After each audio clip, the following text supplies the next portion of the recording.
Hello everyone, नमस्कार. मी Snehal and welcome back to my YouTube channel.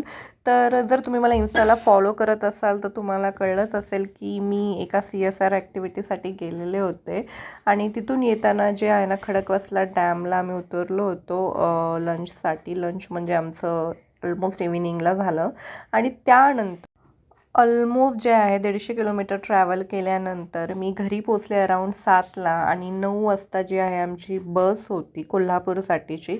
So fresh होऊन थोडं बसून मी परत आले इकडे भोसरीमध्ये आणि आम्ही निघालो आमच्या कोल्हापूरच्या प्रवासाला. तर तिथे ऑलमोस्ट आम्ही 4 वाजता पोचलो, 4 4:30ला.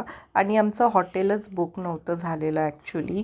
आणि सीझन असल्यामुळे लवकर बुकच होत नव्हतं, पण आम्हाला तिथे एक भेटलं आणि जे दुप्पट कॉस्ट होती, म्हणजे ज्या प्रकारचं जे हॉटेल होतं ना त्यानुसार खूप दुप्पट कॉस्ट त्यांनी घेतली. आणि 5 वाजता आम्ही हॉटेलमध्ये पोचलो होतो, पण त्यांचं जे होते ऑलरेडी अवेलेबिलिटी ती 7:30 नंतर होती. सो ऑलमोस्ट 2-2.5-3 तास आम्हाला वेटिंग होतो. सो आम्ही मग गेलो, थोडासा नाश्ता वगैरे केला आणि थोडंसं तिथेच बसलो, टाईमपास केला. नंतर आम्हाला अराऊंड 7:45ला वगैरे रूम भेटली. मग फ्रेश वगैरे होऊन आम्ही 10:30 वाजता माझ्या हजबंडनी तेव्हा नव्हता नाश्ता केला, सो त्यांनी मस्त मिसळ केली आणि त्यानंतर आम्ही गेलो शाहू पॅलेसला. तर तिथे बाहेर छान असे फोटोज वगैरे काढले, व्हिडिओज काढले.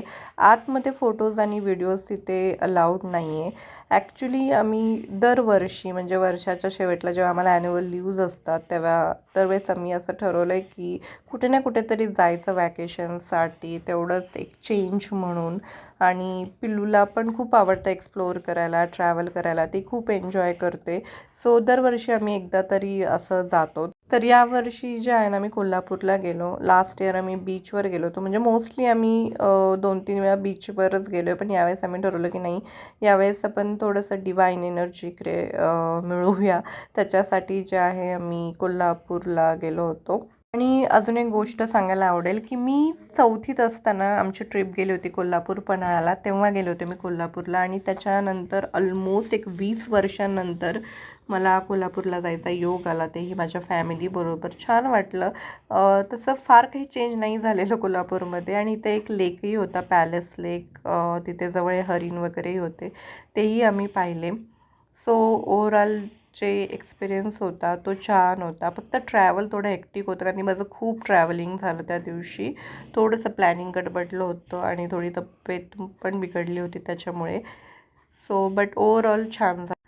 आणि अजून ह्याचा सेकंड पार्ट पण मी टाकेल, याची एक सिरीज असेल कोल्हापूर डायरीची. सो प्लीज लाईक करा, शेअर करा, सबस्क्राईब करा आणि बेल आयकॉन पण हिट करा, सो तुम्हाला नोटिफिकेशन्स मिळतील. Thank you. Keep supporting. Bye. Take